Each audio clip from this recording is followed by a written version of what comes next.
people for being brilliant. I'll finish by saying this. If you want to see the William Ruto government and Raila government, that clearly they are out of touch, I'll go back to the chief and Shah. There's a Kenyan who lives in the US who said, if you look at the numbers, it requires a minimum of 100 million at most to implement, to create this platform for medical. Why are we spending 800 million? He said, why are we spending as much money, close to $1 billion, on this thing? Those are the kind of questions that the government needs to know, that they are dealing with a young, well-educated citizen that can see corruption even when you try to bury it in details. And as I land, I'll say this. Raila Odinga should not say to William Ruto, his friend, that you need to offer compensations to the families. Raila Odinga should stand and tell William Ruto, my friend, these people want justice for every life that was killed. Every bullet shot, Mr. President, leaves the armory with a serial number, so we can trace every bullet that was shot in this country on June 25th. That is how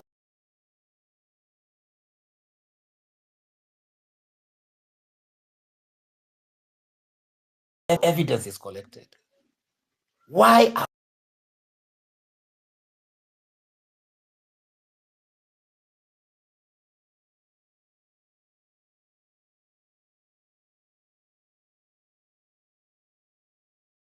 the parents even used to fear mentioning more incidents?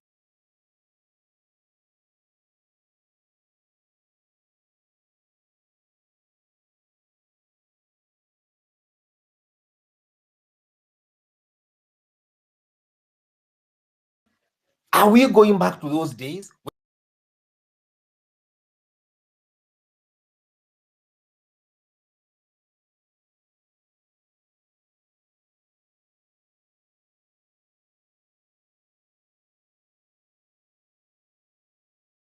To go back there, it will be a proper injustice.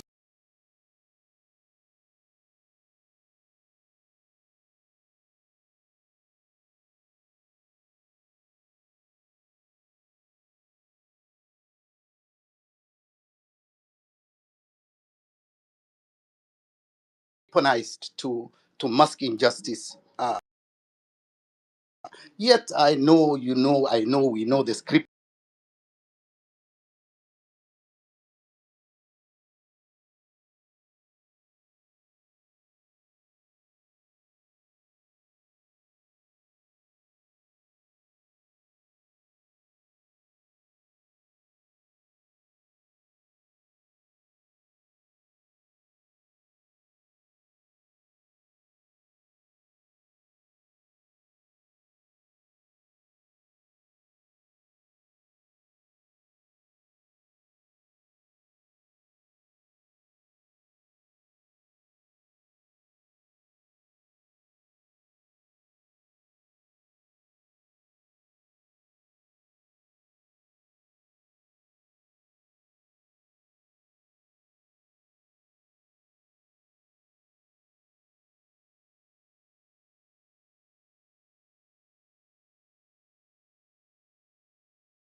Justice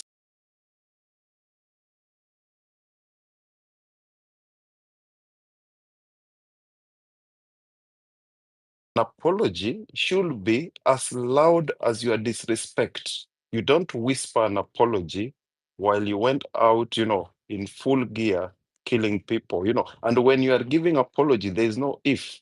And the second thing, what exactly are you apologizing for? I would like the legal team also in the house to help us address this issue of does it mean that now they accept that they are culpable for the crime by apologizing?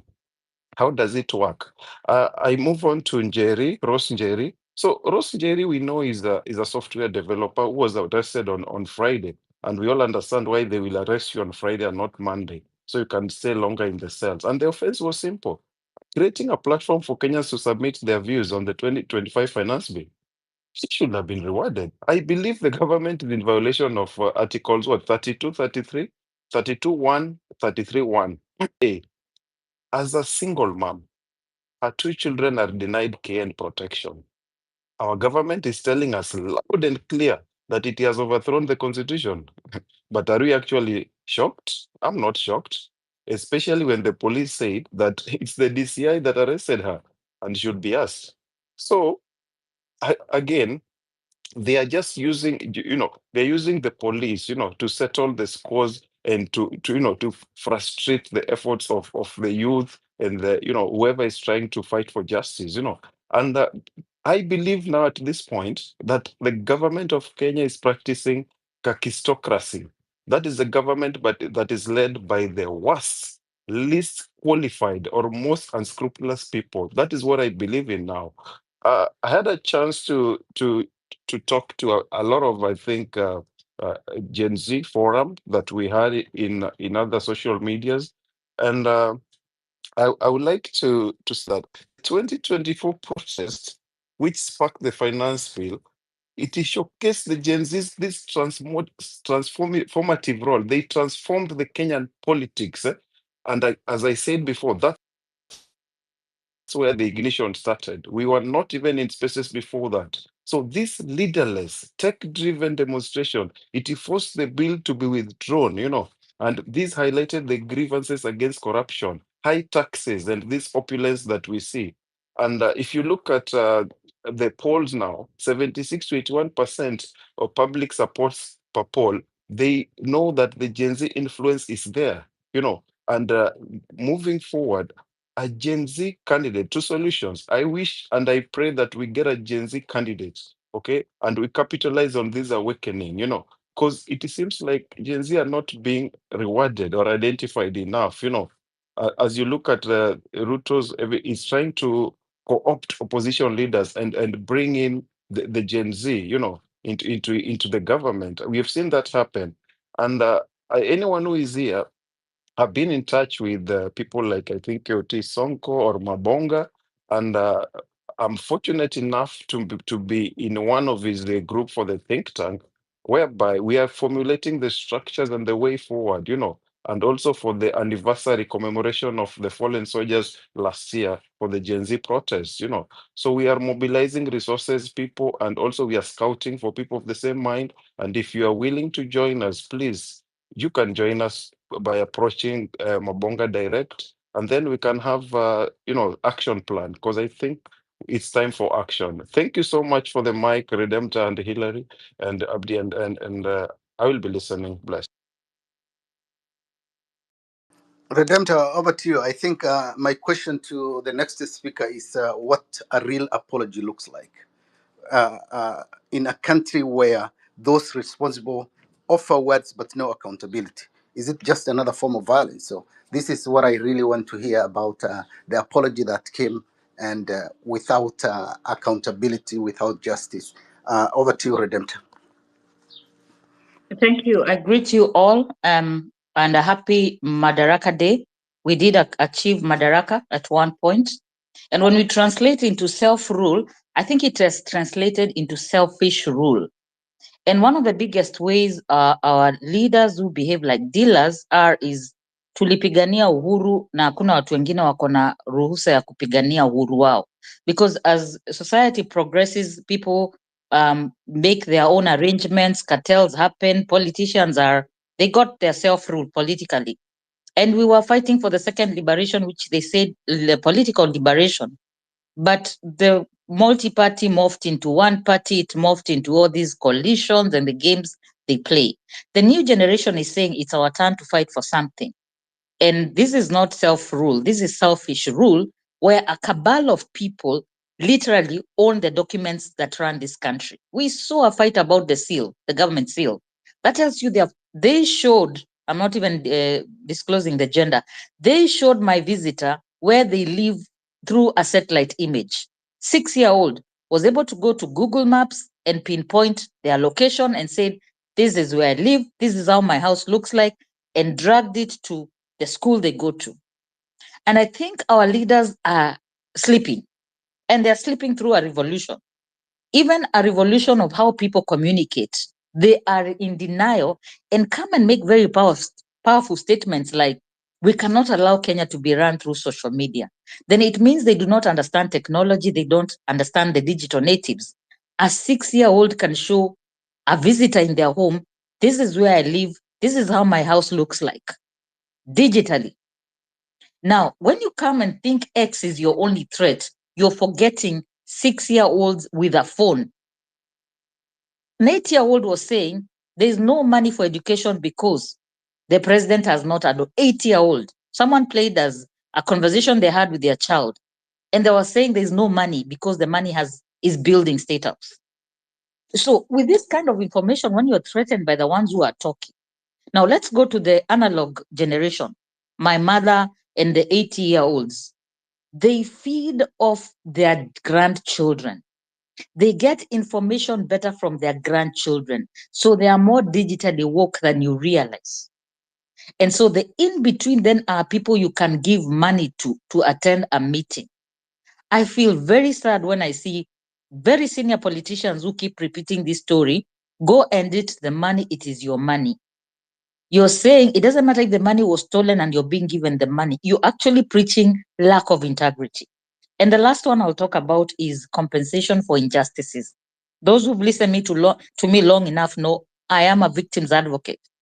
And people always come and become very defensive because they love the enigma and say, you people are very unfair, election is stolen from him. How do you go back and blame him when he is the victim of a stolen election? And this is where we now differentiate between legal obligation and moral obligation.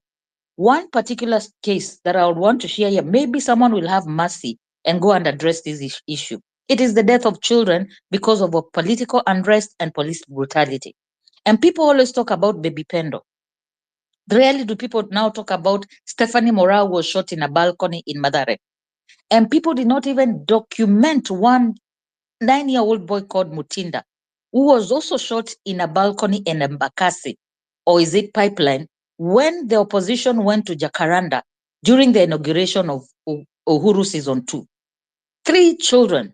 Now, I'll stop on one because we're talking about reparation justice, not a promise that one of the bare minimums is compensation for victims of blah, blah, blah. On the case of Stephanie Mora, the opposition walked to the house in Madare area 2, and they made a promise. Raila made a promise. I will make sure you get justice. It's been how many years from 2017? Inquest took 4 years.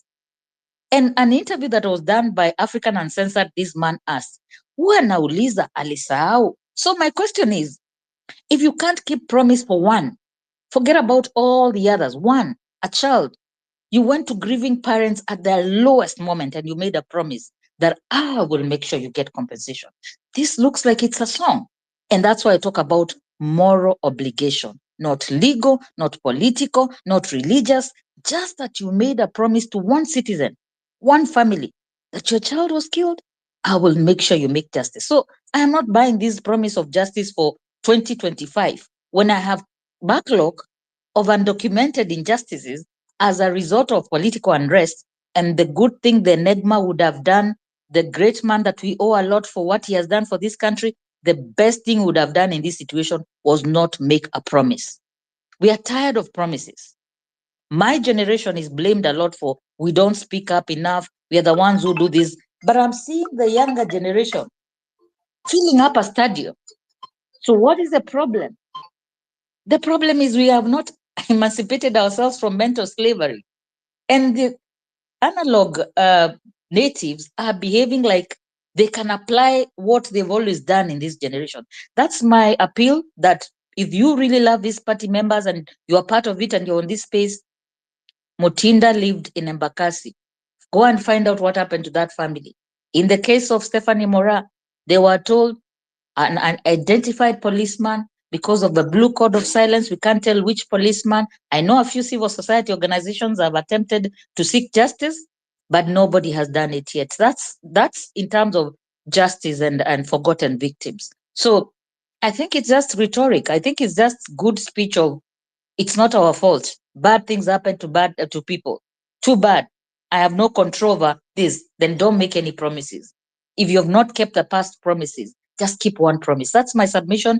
And today I salute Rose Njeri. Yesterday we had a space to honor her in terms of our release. It's a very long weekend. I was happy to hear that she's upbeat and she's confident, but no, a cell is not a place you keep someone for being too smart. Those are my submissions to invite you to this space, and remembering and honoring anyone who continues to suffer the loss of their loved one. Because when politicians are convincing people that this is your win, so when people don't win, you win, you go and shake hands, you go and reorganize the government, and people continue. And the last one, people will think I'm just bashing one side, is to see a CS saying, I don't know how I became a CS.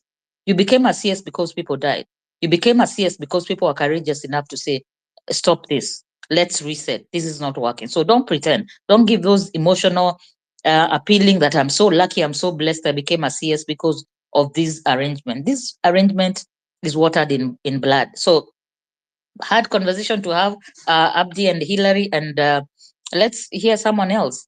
Kenya is greater than all these people. And I'm interested, even when you say a senior council Muita is in this space, I'm really interested when one of these senior citizens can come here and tell us, how does the handover between two generations happen? How is it supposed to happen? Because it will happen. It is inevitable. And it is selfish to say, tulipigania sasa wengine wapiganie. And when they attempt to pigania, then you go and make this arrangement. And then you water down an effort that has cost human life. Those are my introductory. Sorry for coming a bit late. And so, Abdi, I don't know the order of speakers. I've just come in and I've made my submission, so take over. Thank you. I lost the co-host thing. I was to add Honorable Paul Mite. But I just want to echo what you said. We are truly this. I want to say thank you. I want to echo what you said, because truly in this country, justice for the victims remain very elusive. We have normalized pain, and we have buried accountability and allowed impunity to thrive until justice is accessible to the ordinary Mwananchi, not just the powerful. We can't claim to be just society. This is my view. I think our current government has lost the trust and the confidence of the people. What we are witnessing isn't leadership. I think it's a circus of rhetoric, endless press conference, hollow statement, political witch hunt, abductions, rampant corruptions, even killing and maiming of innocent citizens. I think even if they do a cabinet reshuffle without accountability, a parliament and senate has become nothing more than just an echo chambers with no moral compass or direction. This isn't governance. It's chaos dressed in official ties. Having said that, let me bring in. There is a hand up from Oburo, and then we go to Dr. Kimani. Thank you. Thank you very much, Abdi, for the mic. I want to thank also Hillary and Redemptor for the space. I have few points that I want just to address in a few minutes. One, the prayer that was just held a few days ago. My great people of Kenya, in different parts of the world, prayer is today divided into two. There are people, or there are spiritual leaders who are into the government, and there are spiritual leaders who are opposing the government. These who are supporting the government are happy with what is going on in this country. The ones opposing the government returns even the funds that are distributed to them for the church development and those other things. What I want to say that leaders or these are politicians headed by the president is more hilarious and more attached to the spiritual leaders. Hence, they bring up divisional groups into spiritual or the clergy. My point number 2 is abduction of leaders. Just in a few days, in a month now, I personally, we tried to oppose the government. There is a letter that was written to us. If we need our lives, then we go on. So this one tells that if you try to at least oppose and you can't be heard, the next thing is either to be arrested or wende binguni, as he claimed. That is what reduces or gets away with the strength of the Gen Zs who are at the road the other days. Just as my fellow Gen Z, Rose Njeri, who was arrested a few days ago on issues of social media, you can see today Gen Zs are not more on social media.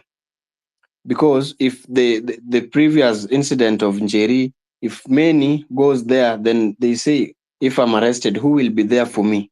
So it brings up a 2-step behind.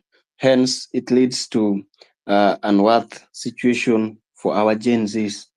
And I'm not supporting the payment of the lost of lives of the Gen Zs of the previous mandamanos, because, for example, when Omuro is dead today, when he was fighting for something for the nation, then you come to public and say that you are going to compensate my family.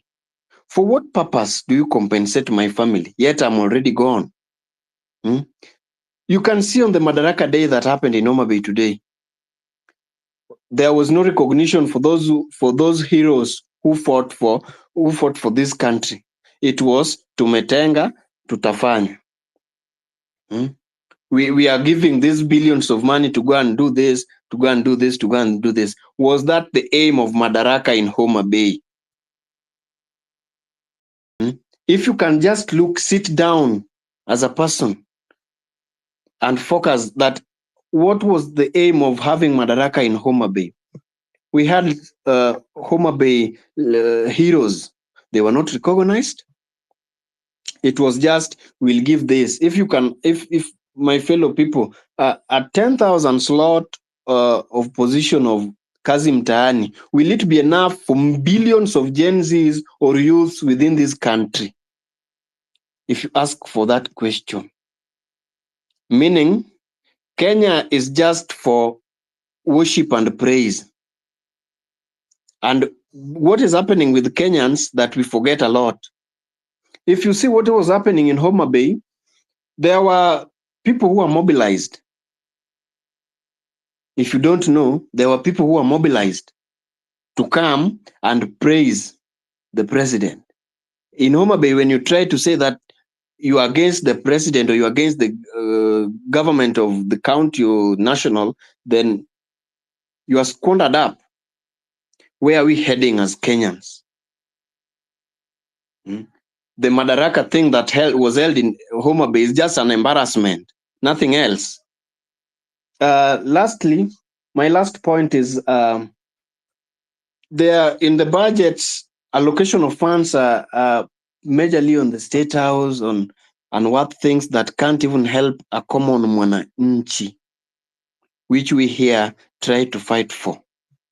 My fellow people, where are we heading if billions of money are to repair a State House where is not even leaking, yet there is someone down there who you want to tell me that he or she is striving with life to get even a one-day meal, yet billions of money are taken to repair or to renovate State House. My fellow Kenyans, I don't have much to say, but I'm having much pain on what is happening in what happened just a few hours ago in Homa Bay. That was so called Madaraka. That was an embarrassment, and we as Kenyans, we should move forward and get focused and get bold. Thank you, Godi, for this space, and Redemptor and Abdi. Mike, back to you people. I'll be listening. Thank you. Thank you for your comment, and thank you again. Everyone feels the pain, but we have to have a way forward. As I bring in Dr. Kimani to the space, I want you to reflect briefly on the shift from CBC to CBE now. It's another policy change. It feels like yet another top down overhaul with a little stakeholder input. Parents are confused, teachers are overstretched, learners are stuck in limbo. My question to you as an educator, Dr. Kimani, what safeguards are in place to prevent CBC from becoming another trial and error experiment like CBC? And how do we ensure its learners' outcome, not shifting political interest and driving these reforms? I think what we have been seeing with these all these shifts and the current PS, I think what is driving these changes is not really like an educational perspective, but like a lot of political interest. The mic is yours, Dr. Kimani. Thank you so much, Abdi. I hope you can hear me loud and clear. Yes, loud and clear. Thank you. Thank you so much. First of all, thank you so much to you, Redemptor, Hiri, and the rest, Dr. Milton, for always being here on this show platform, engagement that helps us to at least do some postmortem to some of those very important things that we face in our community. First of all, let me first of all take a moment to remember, the death of Professor Ngoge wa Thiong'o, a linguist, with whom I have got, personal relationship with, for having been my mentor from time to time. I also do remember, those that we lost, almost 1 year through the June 25 maandamano. And of course, I will not, anytime soon forget and forgive the Tanzanian government for abducting and, forceful deportation to our Kenyans, Akina Boni, Akina Agatha from Uganda, Akina Professor Mutunga, Akina Mother Karua. Never. With that one said, let me go to the question or the issue of education that you mentioned about. It is very unfortunate, Abdi, when you think about how education in Kenya has always been. And I think the person who tried to get things right was Kibaki. In one way, by bringing what we used to call the free primary education then, which we can tell today has got too much impact. And it is what most politicians don't want to see here, because many people were able to access education then. And as a result, the generation that came thereafter has got element of, basic education and the need for the same. Now, in my own submissions, I never saw any problem with the then system of education that we had, the 844, which was a system and education at large, because 844 was just a system that was supposed to guide us in how we were going to go about in life and be able to be sustainable, innovative people in life in 4 stages. That is the 8 years in primary, 4 years in secondary school, and 4 years in the university, but was never given full attention it deserved. There was no problem with that, to be honest. It only needed to be cultivated and given directions in a way that it would have helped the Kenyan population to learn about Kenya, to understand the needs of Kenya and others, and be able to respond to the growing needs of maybe say innovation or technology and whatsoever. Currently, as I spoke here some time back, we saw the implementation or the piloting of the CBC, that the competence-based curriculum. Again, this was a system that I think the people who sat down and came up with this idea, I think that must have been maybe during Uru's regime or something like that. I don't, just like it was with the 844, again, not system that is always thought through and through, because as they say, 844 was thrown in by Dr. Philip McKay, then said, okay, by the way, you can do this and that, as he was on his way to the airport. Maybe that was said on a light note, because that was not the intention. The intention then was to establish a public university at that time. But coming to the CBC and now going to the CBE, as I mentioned, we are just brewing a generation that is so confused. A generation that is going to be, and here I might be speaking on a very lighter note, confused and even worse. Why do I say so? I have had cases whereby nyumbani na mwalimu. So what are the undertone, what are the footnotes that we are teaching our children with this kind of knowledge, and with the Redemptor's 6-year-old family member who is within and can see what things are happening, how they are happening, and how they're supposed to respond to the needs. Of course, they are not responding to the needs, but we people who are not saying anything about the confusion, because CBC was supposed to be a good idea. However, the way it is being implemented, how it was being implemented,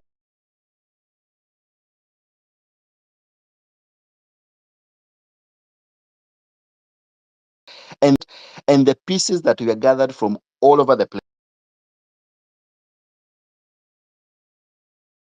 have contents of Canadian.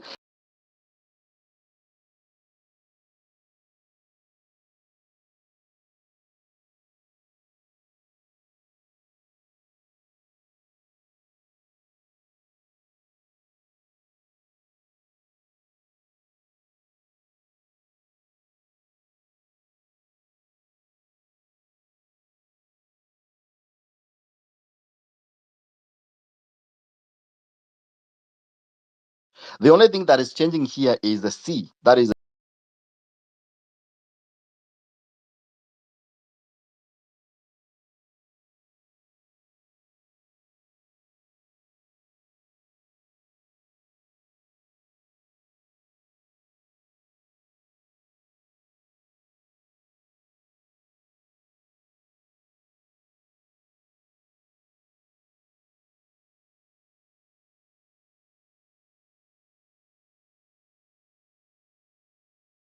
to the sending satellites to the space.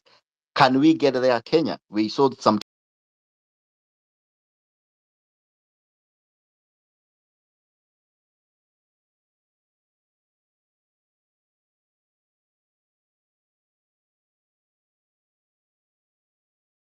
and I think it's a big disgrace, because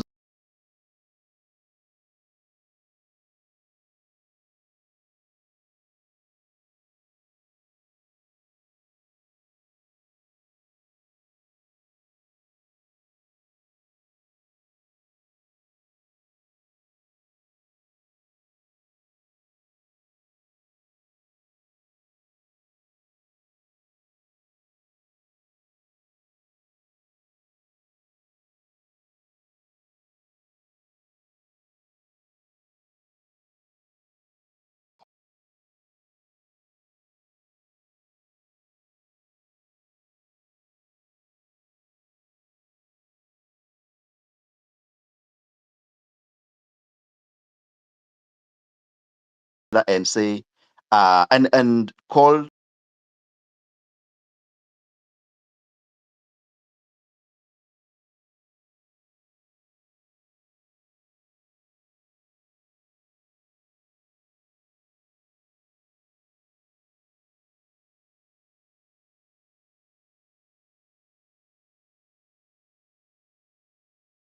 because there is no way you'll tell me that you're going to bring this curriculum.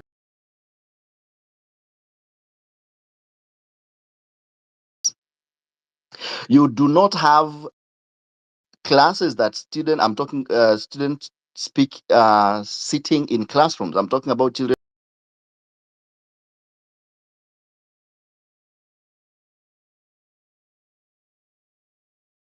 because by end of the day we might even be forced to go counterwise and devolve the education.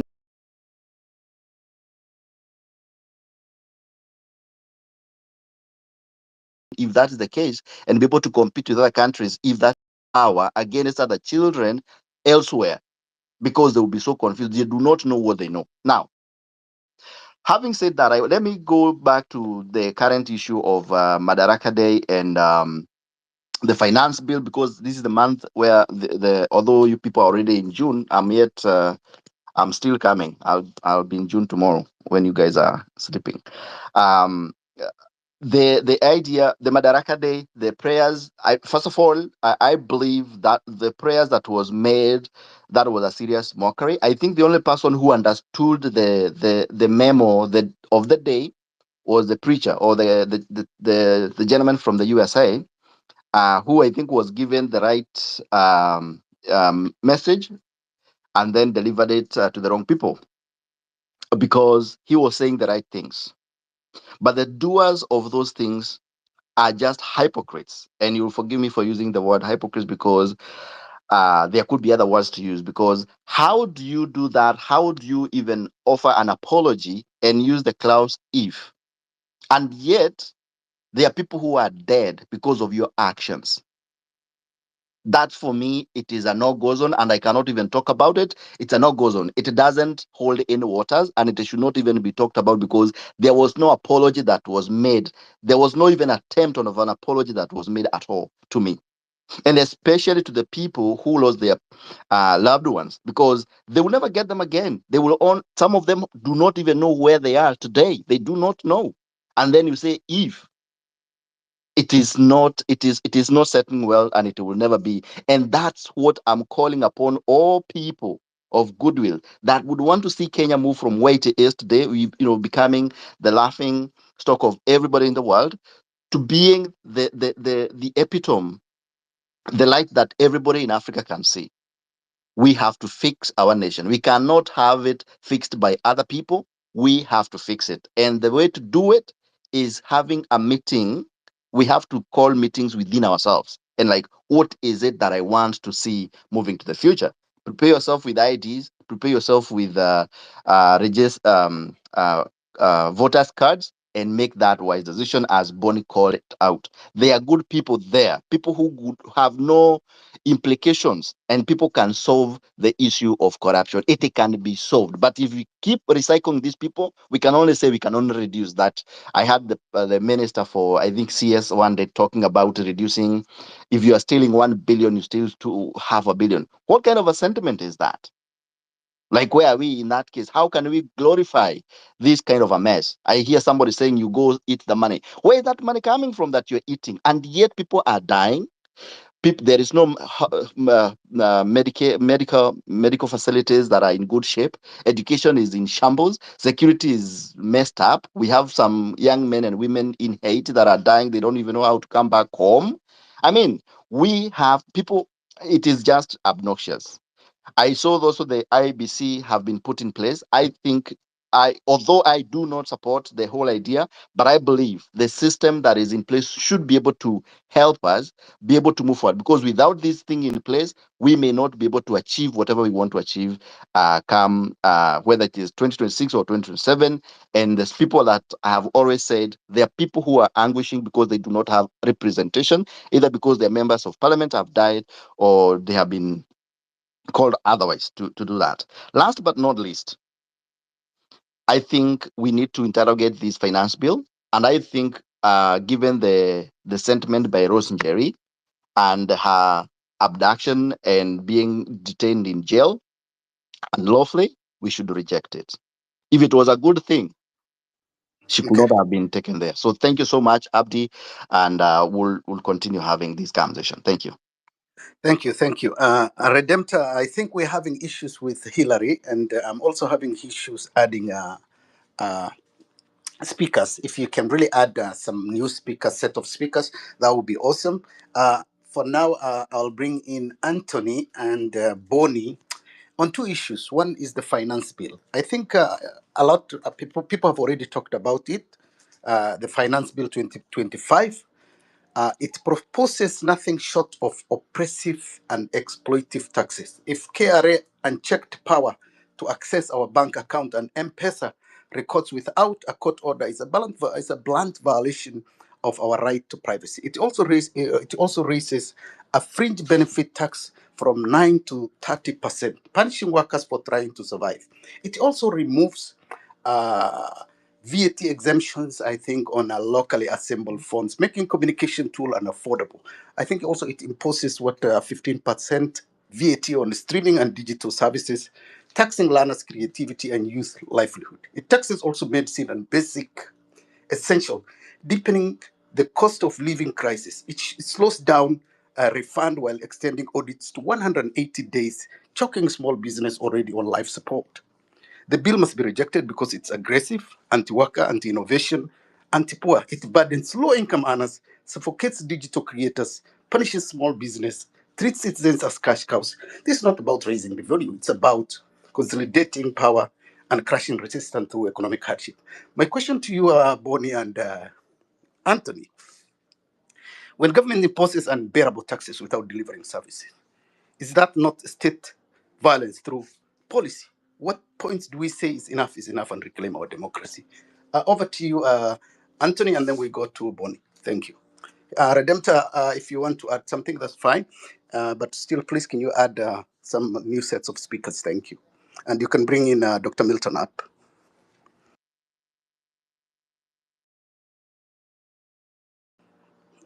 Redemptor, you can hear me?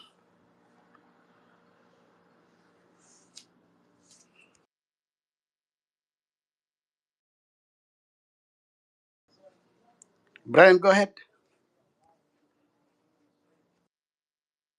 Yeah, I hope I'm audible, Abdi. Okay, go ahead. Yeah, thank you, everyone. I'd first start by saying that we were at Pangani police station earlier today, and of course the police officers were not able to give any useful information because it's usually, that's how I notice how they plan their arrests, such that once you are caught, they take you to the police station. Then conveniently they tell you the DCI are the ones who are supposed to answer.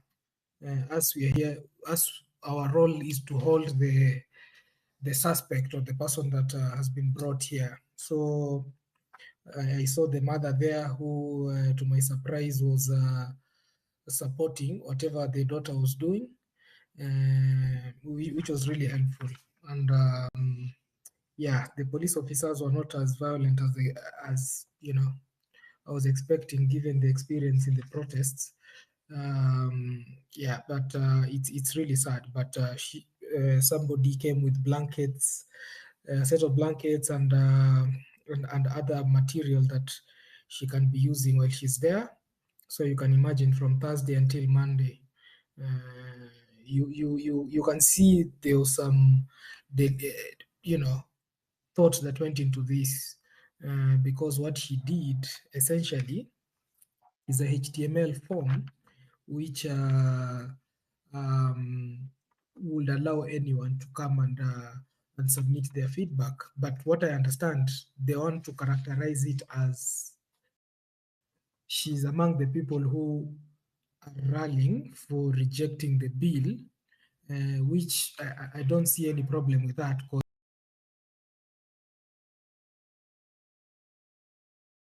our politics, that's how it works. Like if you have an idea, you find people around you, you rally on it, and you submit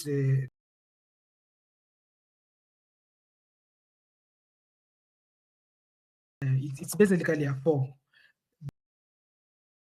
There are cases where you would want to assist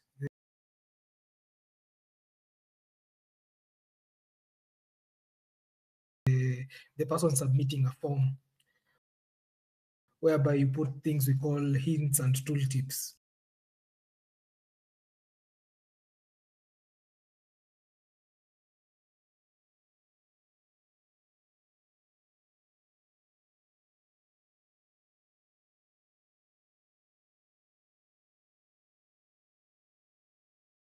connect that to her push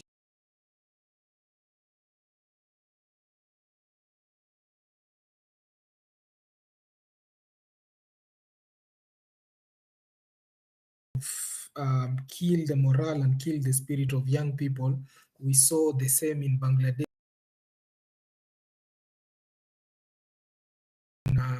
As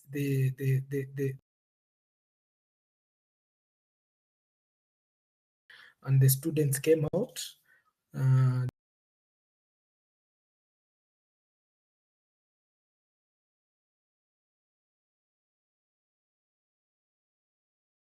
Then she sent the police to them, and two or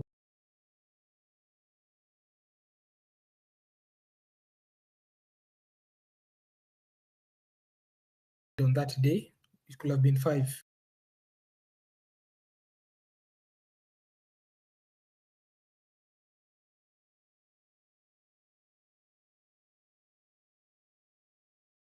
To slightly older people, it went to everyone until almost 1 million people went to the State House.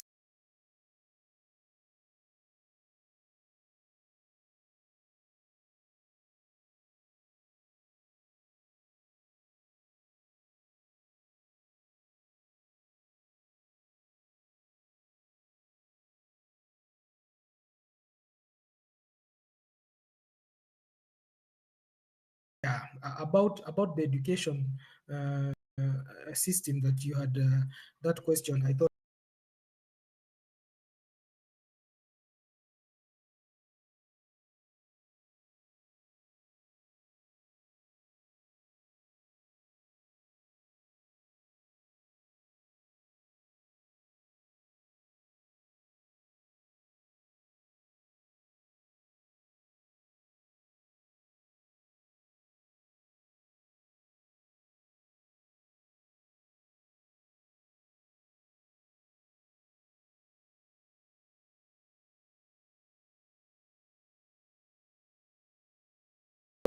children that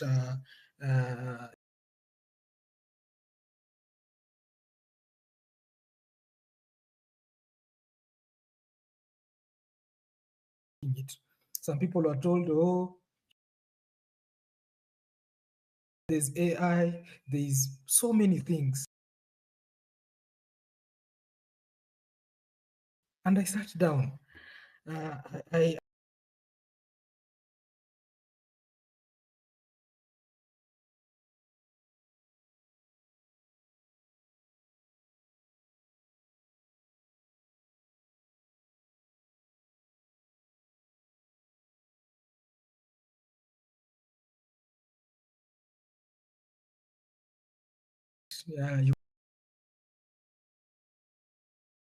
you can have that search phrase on YouTube, and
the manufacturing happening, it's happening in those countries.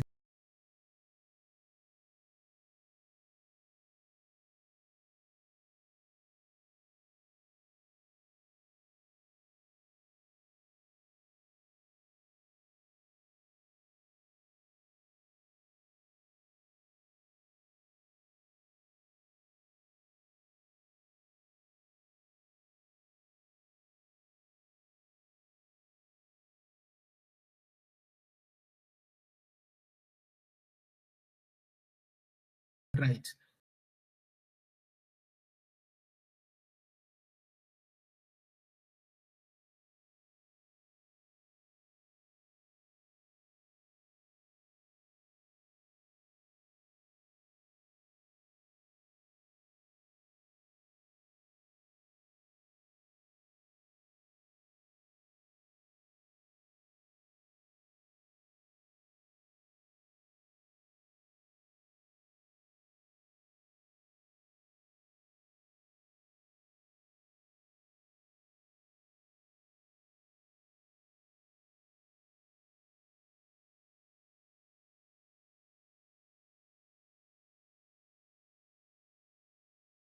There is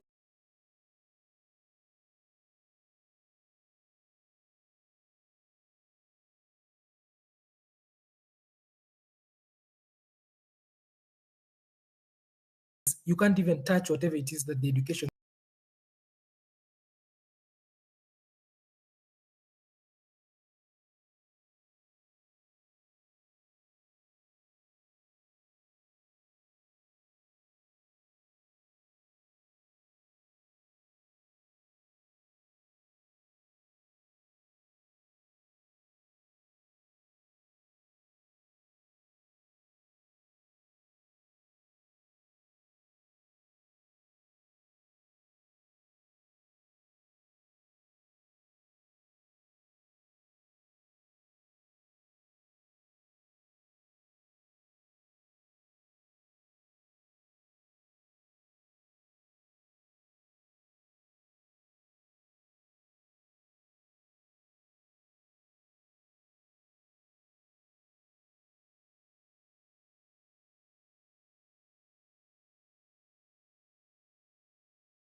and you want to sell it to it,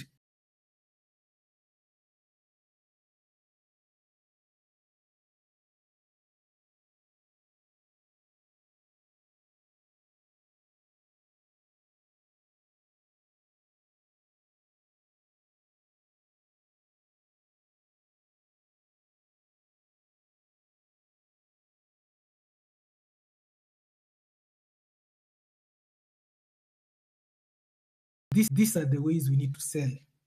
So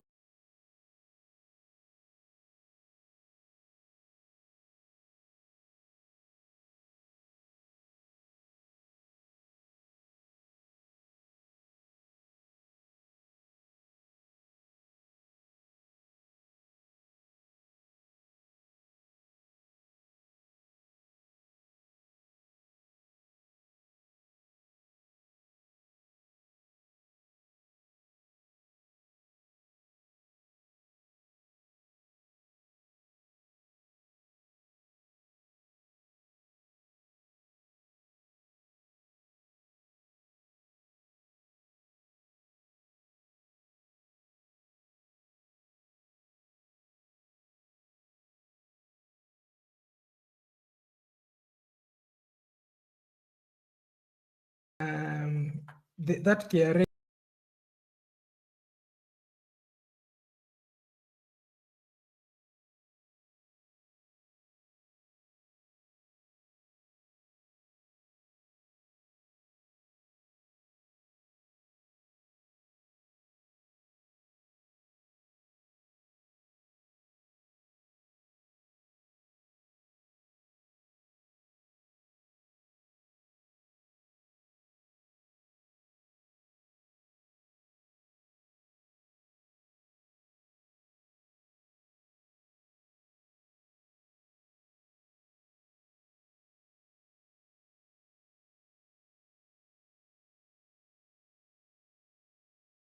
to spend upwards of 100, sometimes even 200.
because right now I think their compliance is around 20.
as a country. The fact that we're sitting on 11 trillion, 80% of which is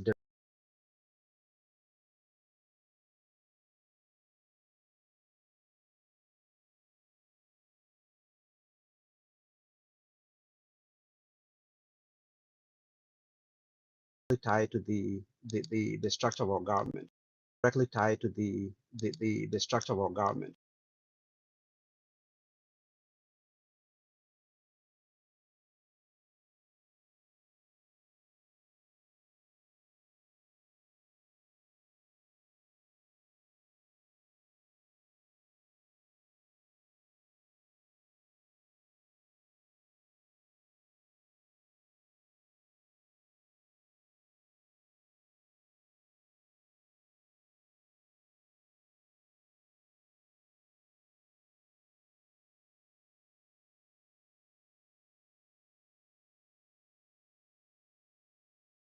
Annually to death. The average Kenyan makes about 20,000 shillings a month, and we are taxing those people to death so that we can take that money and pay these ridiculous salaries to our politicians.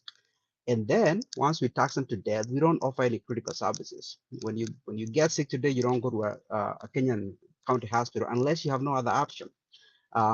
The only time that our citizens take their children to our public schools is when they have absolutely no other options. This is not a way to run a government. So in my view, any of these bills that come between now and the time that we are going to deal with the real underlying issues are largely going to be the same or worse. The only difference is the year. I mean, you take the finance bill of 2024 and you look at the themes. It's about transferring the pain and the suffering to the average citizen. Our politicians know that we are spending more money than we can make. We are proposing to spend 4.3 trillion in the next year, but we can only reach 2 trillion. So we are going to spend we're going to borrow 50% of what we're going to spend. What kind of insanity is that? Um, Smart people, people that love their country, will look at a situation like that and say, we need to have some drastic changes. Where can we make changes? The first place to look at it is, if we're spending, we're paying a governor 74 times what the average citizen making. We need to look at that and reduce that. If we're paying our MPs an income that is 93 times what the average citizen is making, don't we? I mean, even if you cut that by 50%, you'll be making some serious gains. But our politicians are not interested, because the government is not there to serve citizens. It is there to serve corrupt politicians. So the point is, all these finance bills represent a chaotic drama where we look busy, but we are not going anywhere. We are moving people from one corner to the next, looking busy, changing the names of bills, but we are not really making any gains. We are not changing the underlying issues. It is not crazy to think about um, our country defaulting on debt right now. In fact, I will argue that the most likely scenario is that our country is going to default on debt. You cannot, we spent 70% of our revenues last year on servicing just interest alone. Okay, we have to, we spend more money on interest than we spend on healthcare, on education, on development, on anything else that you can imagine. That was last year. That was 11% more than we spent the year before that. The year before that, we spent 17% more than we spent the year before that. We are spending 4.3 trillion in the next year, but we can only raise 2 trillion. So you cannot be surprised if you hear that we're going to spend 80% or 90% of our income as a country to service interest, and nobody is talking about how to deal with this issue. So the pain, as much as we don't like what's happening right now, the pain that's in our future is beyond comprehension, is beyond description. So in my view, it's going to take a new government to fix these problems. The people that got us into this mess cannot be the ones trusted to get us out of it. Nobody's talking about this, right? It's going to require a new government. Frankly, it's going to require prosecutions. We would never be able to get out of the hole that we're in, right? We've racked up 9 trillion of debt in the last 10 years. That money is in Kenya. People have become billionaires, and we expected to give up the futures of our children to service debt so that these billionaires can continue having their money. We have to reject that, and we have to choose a new path forward. We cannot continue on the current path. So, the question that you ask is isn't this violence on citizens? It's absolutely violence on citizens. You've heard me talk about the fact that, when the average citizen cannot tell the difference between their government and the next thug on the street, that society has become a failed state, a banana republic. What is the difference between our government, national and county governments? What is the difference between them and the next thing on the street? There's no difference, right? They use violence to take from you, and they don't give you anything in return. There's no difference. So we have to reject this. But that's how I see it. Thank you.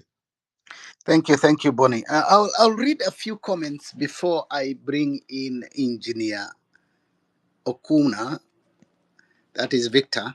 I'll read a few comments from our speakers, because I've been seeing a lot of comments coming in.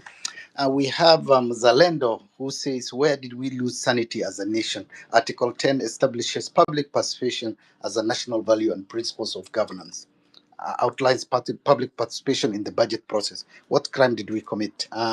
We go to John, who says Shenzi Omondi was buried home in Homa Bay and is still there. Raila is corrupt. Ruto is corrupt. They are united to continue looting in the future. The question, are you with them or for New Dawn, is there? We have Razji. My concern is the use of violence, intimidation by the state to muzzle dissenting voices. Our journalists have not been spared either. Our country is being led by tyrants who have no regard to the constitution. It's our responsibility to save Kenyans. Kenya techies living abroad wataangushwa.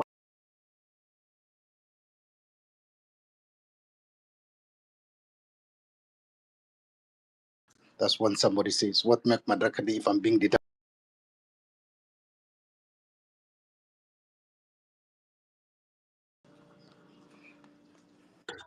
Thank you. Good evening. Good evening, I can hear you. Thank you if you can hear me. Thanks for the space. I've had a number speakers give a very good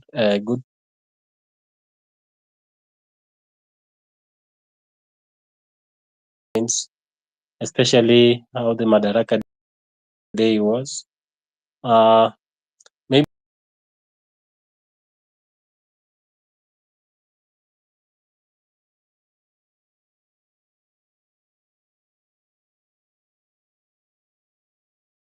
see the orchestrators of the violence to actually resign and be taken to court and actually be jailed. That's the real apology that actually President should really do. Just saying that they are sorry for killing people and then we leave it at that. I think in any democracy around the globe, we could have really seen senior officials at the Ministry of Interior, the police force, and all those who took part in killing the Gen Zs should have first of all resigned and ensure that they are answerable before the court of law. So that is something that I really wish the President Ruto, to really facilitate, so that next time anyone who is holding a gun in form of a security officer knows exactly what his role is, what his mandate is, and actually where his red line is with using the bullets. Because the Gen Zs, the normal Kenyan, I was at the parliament, really, that June 26th. I was at the parliament, and actually Zokia Mtata, who assisted me with the water, was in his office. I've never missed these demonstrations. I was there. There was a lot of tear gas, and is Okia's office, because I have his number. We did some.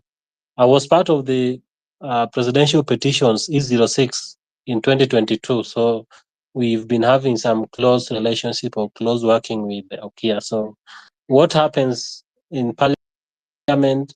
Someone actually should not just say apology, but someone who used a gun, triggered the bullet, and shed blood should actually face the law and be charged, so that we close that chapter. To me, I only have something that is a constant to me, and that is why even after Gen Z, I've really been quiet. Sometimes I don't know whether to support Ruto. Sometimes I don't know whether to take a step back or what. But you can't take a step back. During the shooting of not even the Gen Z, killing of Luos, killing of Kenyans started long way ago, long way ago. It's not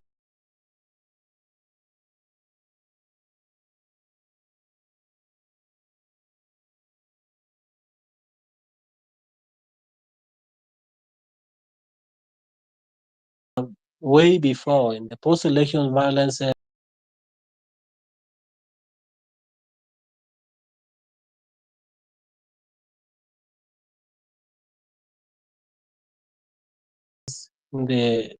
the fighting against the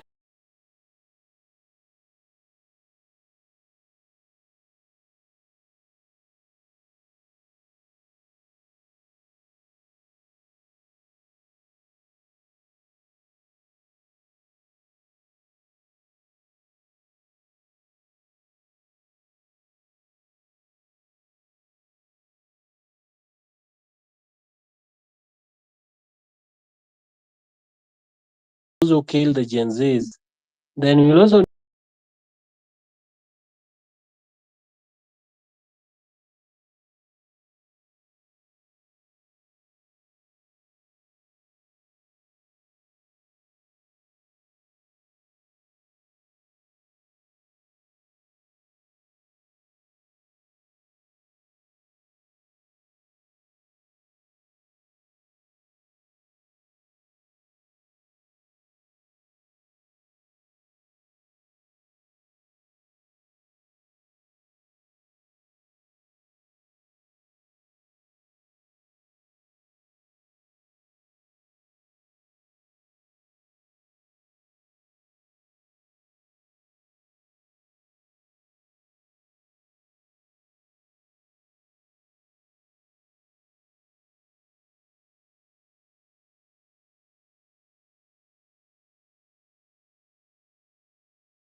as the moment with Gachagua.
That Gen Z celebration or that Gen Z celebration or demonstration will not go anywhere. So as Victor, the as yes, I just want to ask you. You had Raila call for compensation. I'll still bring in Brian and Dr. Kimani, but I want to ask you. You had Raila call for compensation for the victims of Gen Z protests today in Madaraka Day. But to you, I want to ask you, what yes. does justice actually look like in this context?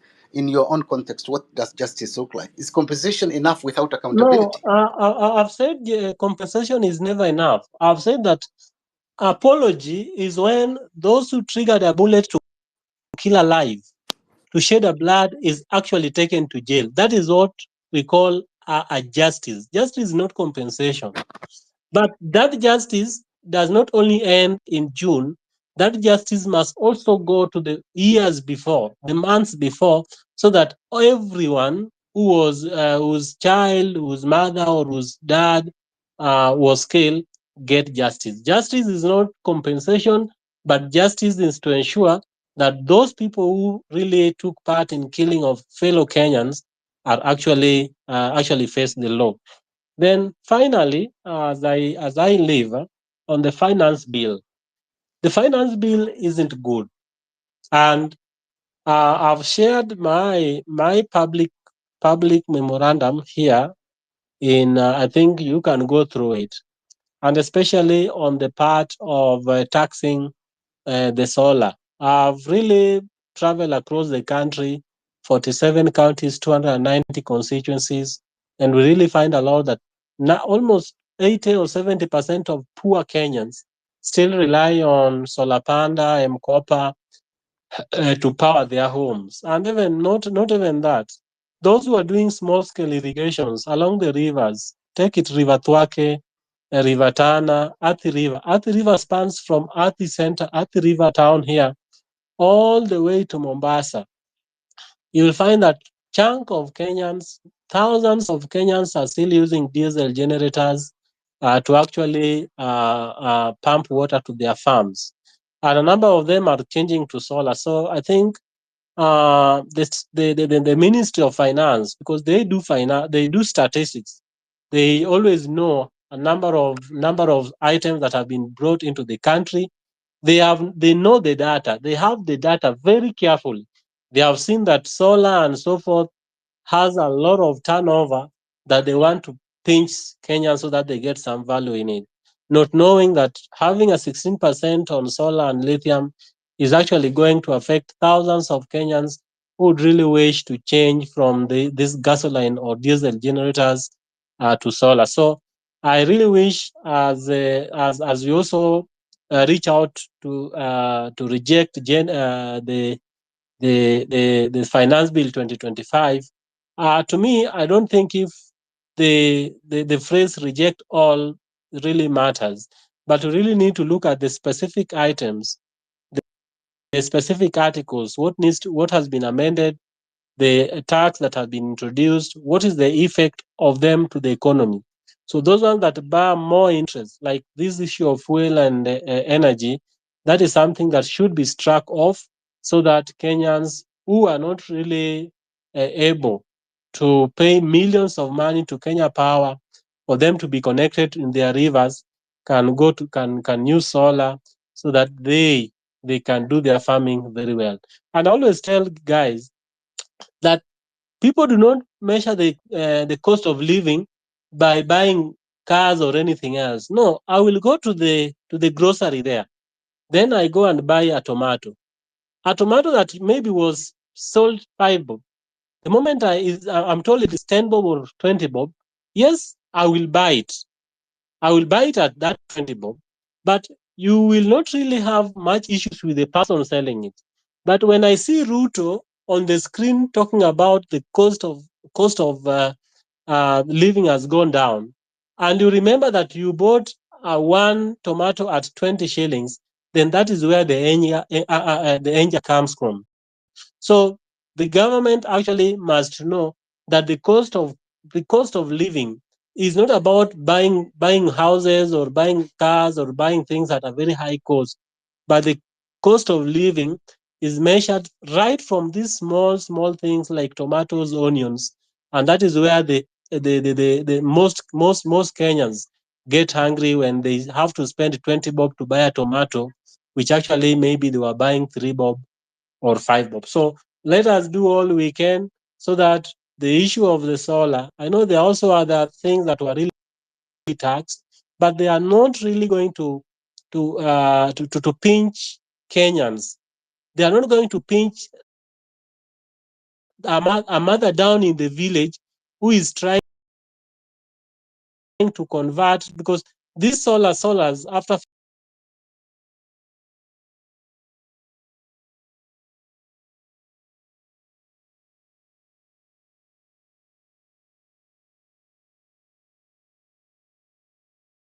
who are really going to suffer most are our mothers, who are really going to suffer most are our mothers.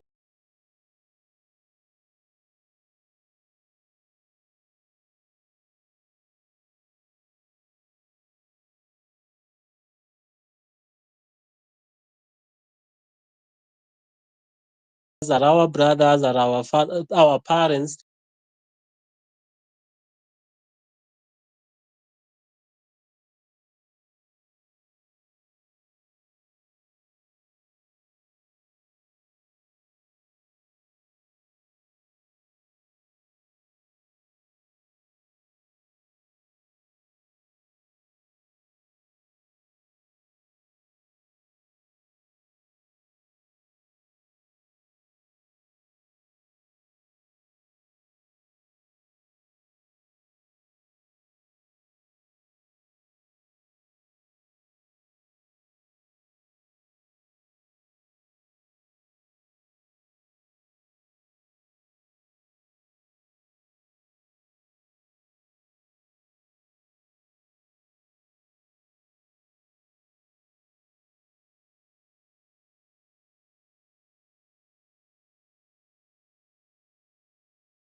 You as a Gen Z, you as a millennium, you as an old person, you as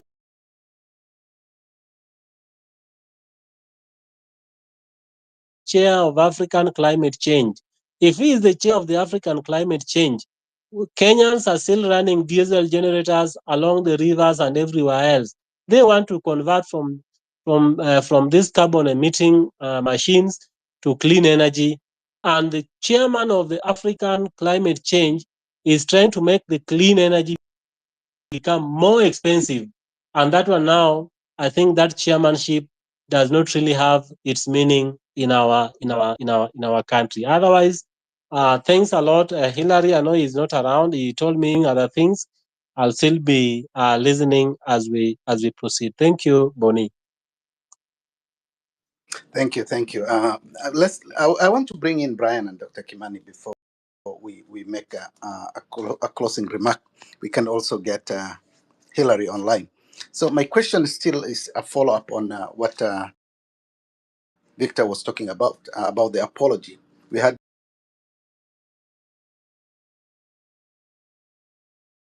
issue an apology to Uganda, Tanzania, and Kenyan youth. So issue an apology to Uganda, Tanzania, and Kenyan youth during a national prayer breakfast. But apology without action rings hollow.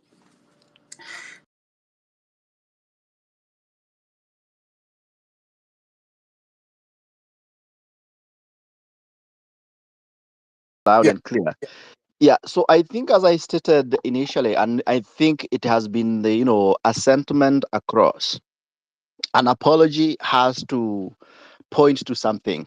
For those who go to the churches and they go to do I think, the repentance to the fathers, they just don't go there and ask the father to forgive them. They say, I have done A, B, C, D. Do you think I can be forgiven? And then the priest will tell you yes or no. And then they will ask you to go do something to that effect. So in this case, and I said there was no apology made because if this politics in it, I'm like, so nobody wants to take responsibility of people like Mark Masai who are dead. Nobody who wants to take responsibility of people who have been, abducted and tortured, and now they are paying huge debts in hospital bills and all that. I think if there has to be any conversation that is going to be meaningful, the head of state currently has to say what kind of apology he's talking about the young people and what does it mean to misstep. Because if missing step meaning somebody's bullet our own money goes into the police and then buys a bullet, and that bullet goes and ends the life of somebody who is paying the taxes and all that, it is not going to work that way. There has to be a real conversation. And I think, because I don't think there will be a day whereby we'll sit and talk in a conversation that will direct us into sincerity of the matter. It will never happen because nobody wants to take responsibility.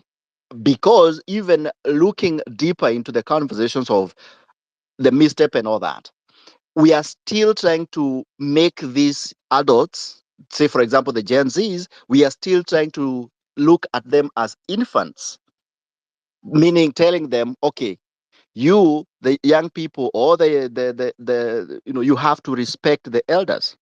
But what we are forgetting also is that respect is a two-way kind of a path. There has to be respect from and respect to. So if the things that you're doing are not in any way respectful or respectable, how then do you expect to get that respect? You cannot earn it through forceful means. And that's what I'm saying. There has to be a very deliberate conversation between people who think they can infantilize us and expect the same results. It is not the same. When we were growing up, these are the things that we would do. You go to school and any teacher from any school would punish you if you did the wrong thing. That was militarization of education at that time. And I think this is the knowledge, this is the skills, this is where these people are still trapped in. And this is a notion that has to change. So in my opinion, and with all due respect, there was no apology offered.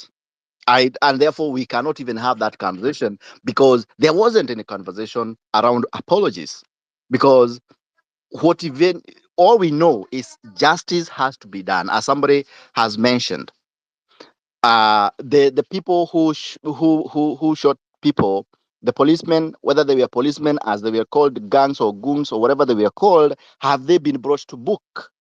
Can we trust the government of the day that being led by the president say that we are going to protect the lives and property of the Kenyans, and in this case they haven't? Can they tell us who did this mess and how they're going to deal with it? And from there, the families that are still anguishing in this poverty of dealing with things that have been uh, making them have sleepless nights looking at and thinking about their family members lost. How are they being taken care of? Are they being taken through counseling and all those things? How is justice? Because justice is not, again, just arresting somebody. It's also going beyond that. What has been offered? And last but not least on this particular issue, this justice or this apology that is purported to have been given is a threat in so many ways. To me, it comes as a threat because if somebody decides to do something that is going to benefit the masses, is being abducted and put into jail. Like, it is not sincere, and we cannot conversate in that way in this day and age. It has to end with sincerity. And this one cannot be coming from both the opposition of the day, which is still within the government, and also the government itself. It is not happening. We have to be sincere with each other if we want that respect to come through. Because as I said, there is nobody, if you don't respect me, I'll not respect you back. These are the days of being whipped and all that are over. And now we have to sit down and reason like that. So in my opinion, unfortunately, there was no apology. And we in these platforms, who need to ask for a real apology through all legal means, and also ask for justice to be served. And that, as I said, justice is not just a way of compensation. There is arresting and putting these people through the system. There is the dealing with the families that are dealing with losses, and all that goes with making somebody. I know they will never get, especially for those who lost their loved ones, they will never get it back. But we are going to get there. So thank you so much on that.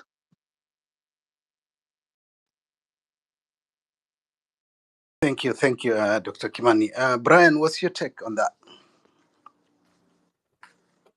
My take on that is that if I remember my English well, if is a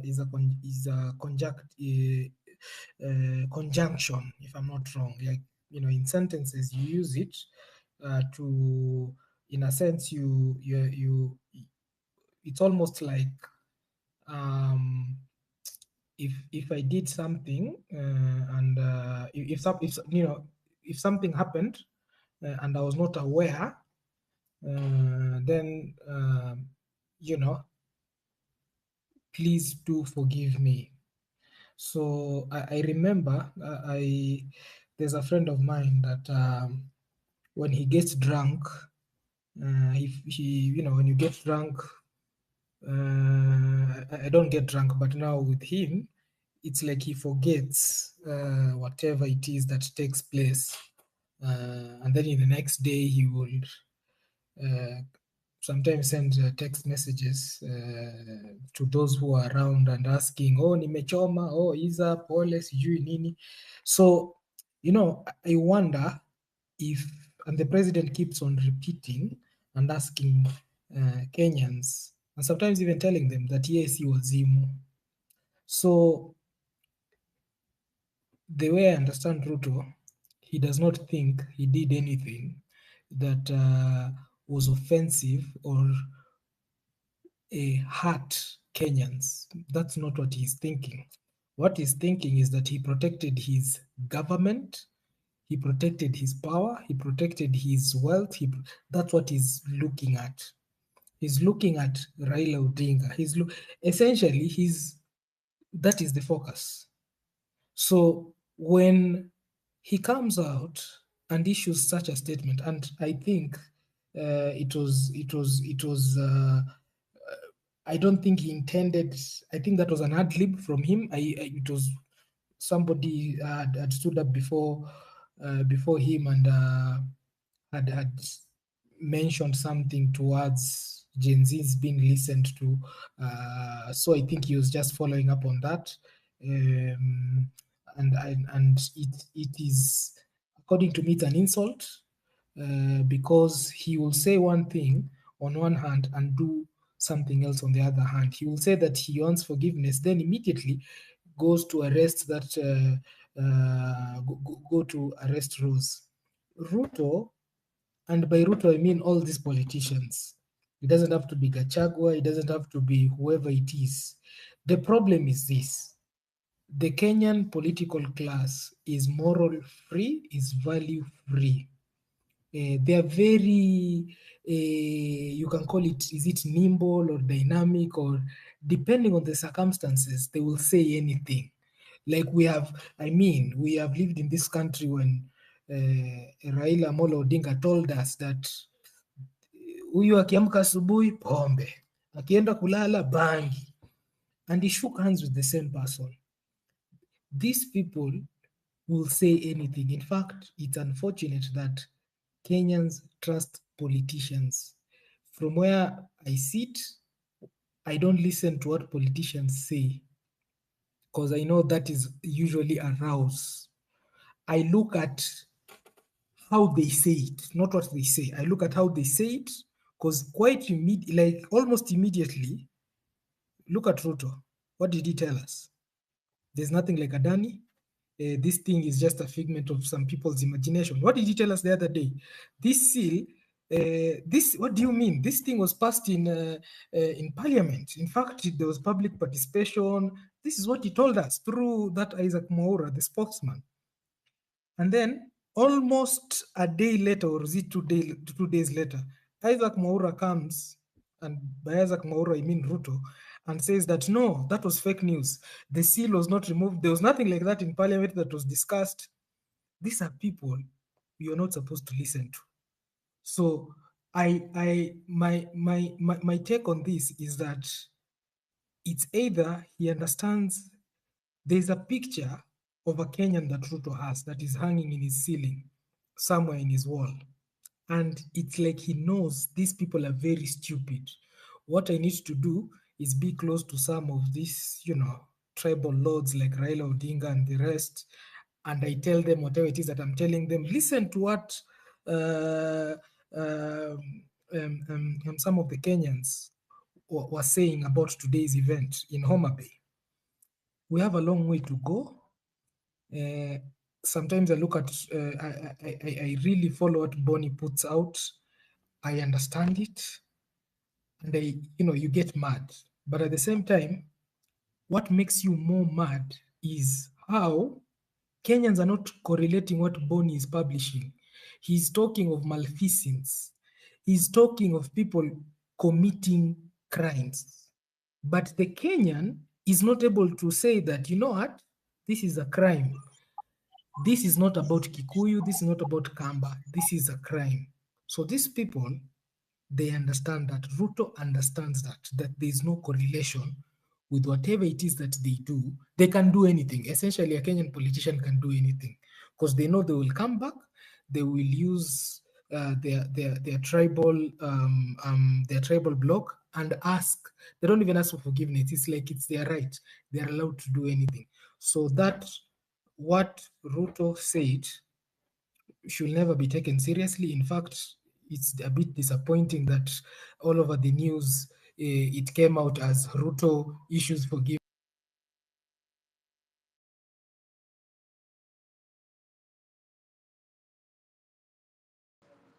Did we lose Brian?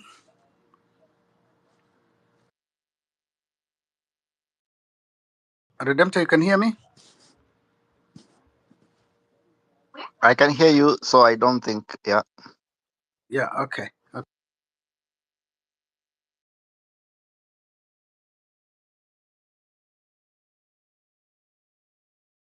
I can hear you. Are we done? Yeah. Yeah, and I'm back also. Okay, perfect. I think we had a lot of issues today with the space, Hillary. So sorry about that. And now we can really give who is the next speaker? Maura, go ahead. Okay, thank you. Yeah, yangu itakuwa ni machache tu. I talk about this Luto saying that he asked for forgiveness and this and this. You see, when you commit a crime, you don't ask for forgiveness. You allow the road to take its to take its course. So for those people who killed Gen Zs, actually, Ruto shouldn't even be talking that way. He should be, those police officers should be in court. And not only that, there are people whose murders have been a mystery in this country. Some we know who killed them, but nothing happens. And it's a trend that has happened in Kenya. From one government to the other, to the other, to the other, to the other. It gets on killing people, killing innocent people, all in the name of remaining in power. And because Kenya, the politics is tribal, tunasema huu ni mtu wetu, so there is nothing like that. From Kenyatta Senior, we had the Toboyas, we had the JM Kariukis and such. Tomorrow we came to the Robert Ouko and the Moro massacre and such. We came to Kebake 2007, the Mogege killing people in Naivasha, Ruto banning people in church. Nothing happened. You see, we came to Uhuru now. the killing of Chris Musando, the massacre, the people being killed, Kina Bebe Pedro and others, nothing happened. Now, why do you think now Ruto is going to take action? And yet, all those past he has been part of. Ruto was part of the killings in 2017 in Kisumu and everywhere. He was part of that. He was part of the killing in 2007 in Eldoret and other places. So nothing is going to happen. Now, in order, you cannot say that you're asking for forgiveness without giving justice. You see, in order to be healing, there has to be justice. Tunasemanga hivi, ili kuwe na uponyaji lazima haki itendeke. Kuwe na uponyaji lazima haki itendeke. So in order for there to be healing, justice must be done. And how should justice be done? Those who have been killing people in this country should be brought to justice. You remember even people like Erastus Kirui Chemurey, the president of GSU, who was killed in front of his children by the two brothers. You remember the Jichopev, Parihajra Miadrati, those people in front of children, and other killings. Killings have been happening. And I thought after the handshake between in 2018 between Odinga and Uhuru Kenyatta, that's 2018, the first thing should have been justice for the victims. Those who were killed in Kisumu, those who were killed in Kina Bebe Pendo, Kina Mora, Kina Master Mutida, the people Redempta is talking about, justice should have been done for those people. And nothing happened. Now, what do you, fellow Kenyans, what makes you think that Ruto is going to have justice done for those Gen Z, Oku Gen Z and others? There's nothing that's going to happen. Hii ni kupayuka tu, hao viongozi wanapayuka tu. So let's work hard. Let's see that in 2027, we change the government and a new government comes in place and we hold to account all those who have been killing innocent Kenyans tangu tupate uhuru kuanzia Agwen Kodik kuendelea mpaka wale watu wameua Gen Z. Asante sana na have a nice week ahead.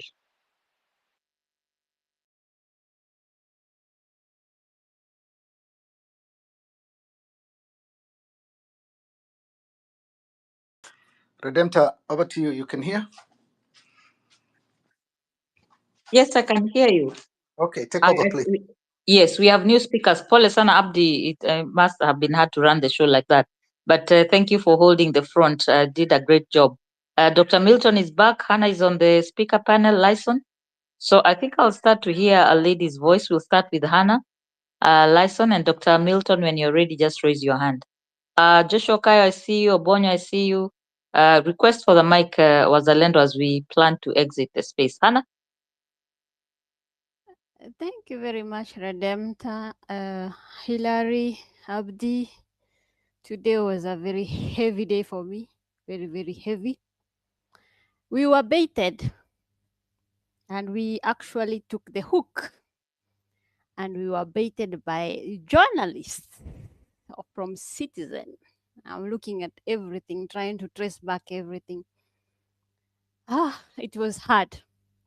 It was hard because I have been saying that the Kikuyus and the Luos have to sit down and we talk about this enmity that we have between us. Nobody's listening. I'm telling you guys, if this goes on, 2007 will be nothing. It will be nothing because we are being baited by the same people we were not supposed to be baited. The people who were supposed to tell us the truth.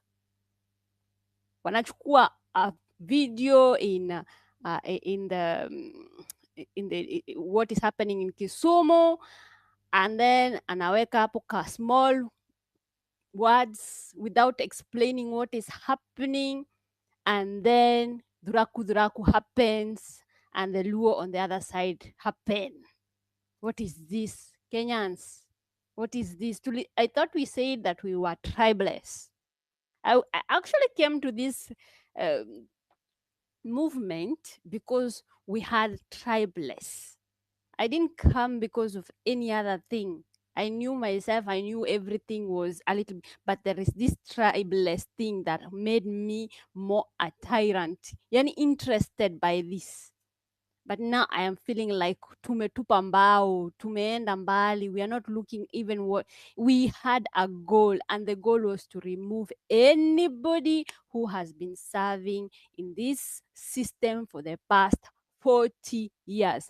What happened to that?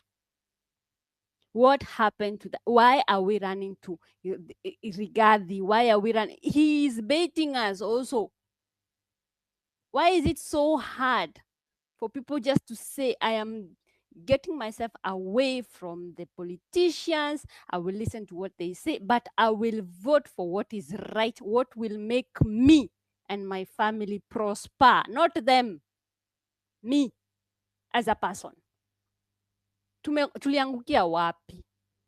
Mara unashika space, unapata mtu anakuambia we have to have money so that we go outside. So, yani, if we had agreed, even people like Joshua would be going outside na atasaidiwa na everybody, including our parents who are outside there. Because why?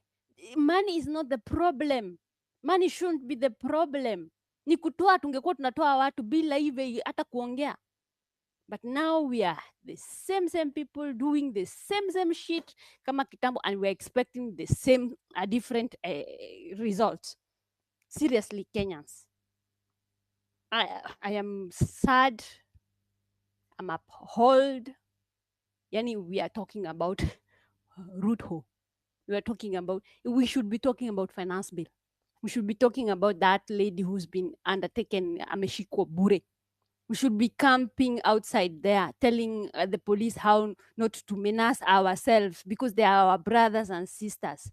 Ni nini yenyewe? Hii mambo yenye shenanigans zingine zenye tunajipitisha ni za nini? I am very, very sad. I do not know what kind of Madaraka Day this is. For me, it is not one. I am trembling because I am hurt that even I can't even say words that can put the yani. It is so sad. A country like Kenya, which I know is blessed by people who have minds and who have thoughts, can be dwindling because of tribes. Seriously, Kenyan, can we grow up? We are not kids. No wonder they are calling us kids. No wonder they are doing it. It's because we are behaving like them. We are not in primary schools, but we want to be guided. We want to be told where to go, how to do it. Yet it is so simple. You are 18 and above, you have your ID, you are an adult. If you kill somebody, you will be taken to jail. Why? Because you will be taken as an adult. Why don't we behave like it? It's our country, all of us. I'll leave it to there because nimenyamaza. Ciao.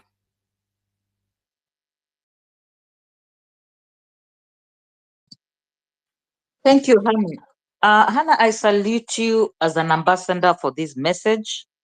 You have been consistent. You have put yourself in the mix. I have seen you in spaces where people keep preaching how superior they are. I don't know if you can hear me. Today, technology nani sumidogo. And it's also good to see, Hannah, can you hear me?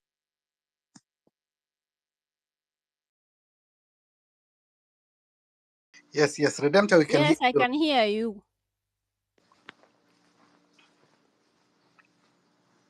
Redemptor, go ahead.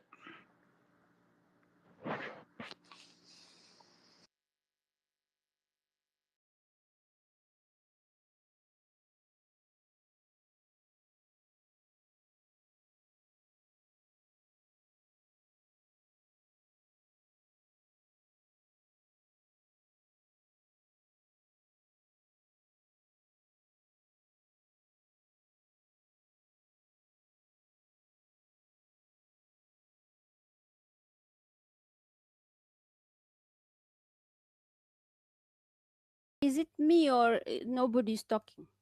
Okay, that's what I thought. Can you hear me? No, yeah, because Yeah. Redemptor, I can see her as listener. Okay, so maybe again we lost Redemptor. Okay, I'll bring her as Redemptor. Can you hear me? Okay, so I'll bring in Joshua Okayo, and then we can hear from Dr. Milton. Joshua, the mic is yours. Hello, Abdi. How are you? I hope you can hear me. Well, loud and clear. Awesome. I can feel the mood in the room, and it's almost all over. But I don't know. I don't know whether it's only me who sees most of these people who are actually sort of speaking about this tribe and the other and profiling the other tribe. Most of them would say there are people who on a normal day would say anything for engagement. And I think my Twitter, my X today has been very gracious because it has selected 3 or 4 tweets of some of these big tweets, and it has put them together following each other. I think I'll post these, and they're almost speaking the same thing. So I have been analyzing in a way, and I think some of these people whom are contributing to tribal animosity are posting for the sake of engagement, anything that would bring engagement. If you know, the people who've been talking about circumcised beings and uncircumcised and whatnot. So I think for me, some of these things are to spark conversations and to get engagement. At the end of the day, you understand some of these people are on X for payment at the end of the month. Sorry, but really, that is not to say that is what is in people's hearts. People are still so stuck to their to their tribal alignments, that when we get to such times, then they would always draw back to their tribes, and that is when they realize that they are Luos, they are Kikuyus, and they are Kalenjins. That is not to say that is not the case, but really, I don't know. Someone has talked about excited journalists posting things, incomplete information to get to see what people will talk about. And I think for me that is more worrying than any other Kenyan, because for a journalist who's gone to school, and I want to call out specifically this guy Seth Olale, who kept posting how people are storming the Raila Odinga stadium, a few minutes just after it was opened and all that. And he kept posting and posting and posting. And you could see from his posts, there's something he's trying to get. There's some engagement he's trying to get, which is very unfortunate. So if we are getting to a point where even our professionals are being used, or I don't know whether they're using themselves to actually ensure that people are stuck to their tribal lines, and tribal or rather ethnic animosity still soars high there, then that is something to worry you and I. But at the same time, we have people who are actually mad about this, and you can feel it from Hannah's voice.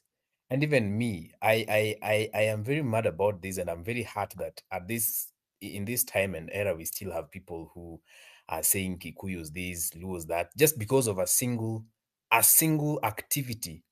I was so embarrassed that people actually could rush to the stadium at 9 p.m., almost 10 hours before the official time for the function to begin, and that they're going there because I don't know, I can't say they've been paid or whatever, but they're going there to wait and see some being, to see some being addressing them.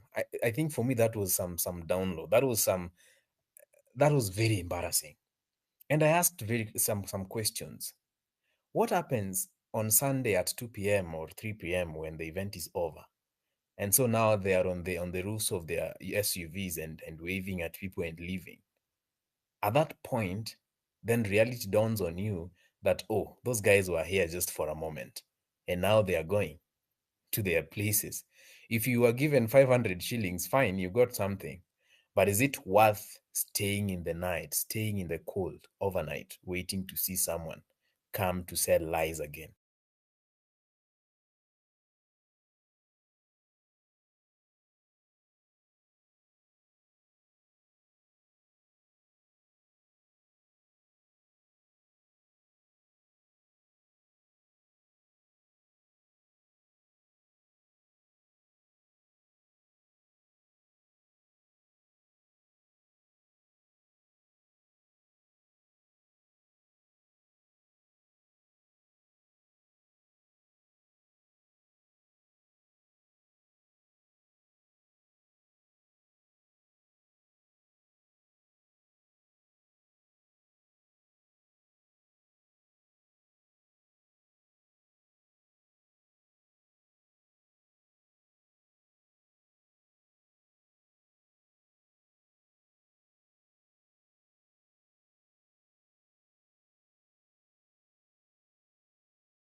no spine, and people who do not really understand or appreciate that journalism is the highest level of public trust, and the privilege for of the microphone and the pen are behaving like that. So, and it's very disturbing when you see journalists behaving that way, because what they're trying to do is to use their pen and microphone to lobby for selfish interest. And that is disturbing. And as an editor, as somebody who has operated in the newsroom, it bothers me, because then it exposes a lack of professional integrity, and it amounts to abuse of power, the same abuse of power and privilege that we accuse the regime of. Then people who are supposed to hold the regime accountable are falling into the same category, and it's troublesome, and it calls for radical decisions by the citizen. The same way we are making demands of those in power, we should hold the media and the other similarly situated professions in that same standard, to that same standard, because when we fail, the danger is that this same media, what my friend Gaido, my brother Francis Gaido calls Githeri media, will be used as a mouthpiece of the rogue state to then hoodwink the public through convoluted narratives, because they know they have that privilege and they have the platform. And worst of all, they have the trust of the people. So you have to ask yourself, as I conclude, that when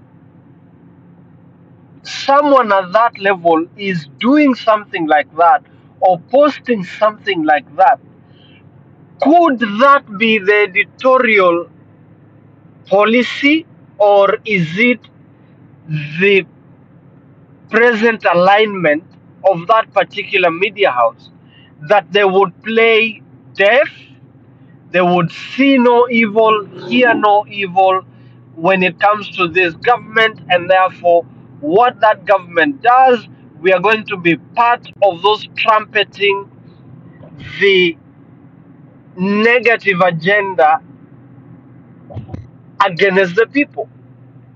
That is the, and I would, you know, take professional accountability. Seth Olale and any other journalist, and I'm using him because his name has been mentioned, and so that then we can relate directly, we have to ask them to declare their interest so that we know. And there is nothing wrong. Journalists can declare their interest and say, I am pro this government, and therefore my reporting and my editorial opinion and views is from that point. We would then take it as such, and there is nothing wrong with the journalist taking that position. But you must declare your interest, and when we hear from you, then we know whose corner you're speaking from. So I think that's, it bothers me as a professional, especially where there is no declaration of interest and full disclosure of where somebody stands. That kind of behavior should not be allowed. Just we don't allow it, just like we are saying it can't be tolerated among the politicians, we shouldn't tolerate it in other spaces. Thank you. Thank you, thank you. We are coming to the close end of our conversation today. I will leave Joshua Okayo to finish. Joshua, the mic is yours. Joshua, you can hear me? Oh, actually, I was done. I didn't know I was speaking to myself. Okay, go ahead then. Were you done with your submissions? Yes, I was done. I don't know whether I Okay, got lost thank at some point. No, Joshua, before you leave, what would you advise the people who've been very committed to communication, knowing that media is a very powerful medium and it's going to be used because they are used to propaganda. And please remember how much money has been invested in terms of PR and gimmicks.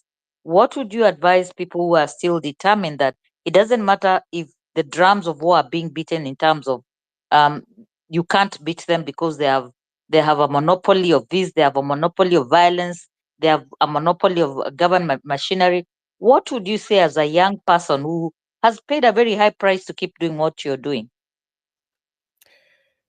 First, it would be wrong to think that we can't beat them. We can and we will. That is, we have to make it clear first. We have to make it clear that we actually have the numbers. We are a majority. We are more than them. The only thing is that they have more money than we do. Fine. They control violence. Fine. But a people united can never be defeated. I think I'll leave it at that. A people united can never be defeated.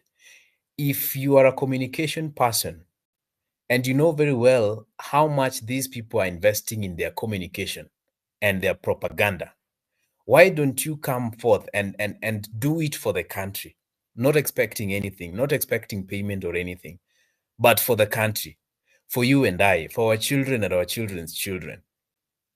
That would be the best way to go, so that no one does anything expecting anything in return. I can tell you, if we put our numbers together, Redemptor, we are much more than they are. And even the ground, we go to the ground. I can tell you, women in markets, border guys in those shades, under those shades, matatu drivers, we speak to these people, and the language is one. For them, there's actually a majority of them keep asking us, Gen Z, party ni gani? Can imagine. And we were surprised we were even being asked that in Madeira constituency, where DCP was launched the other day, and they're asking Gen Z party ni gani. So it means people have seen something in what happened last year, and they still hold on to the hope that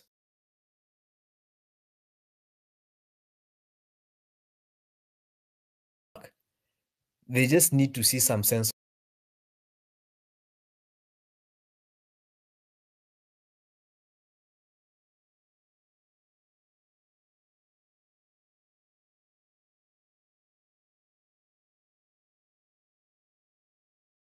and a political movement that has been in existence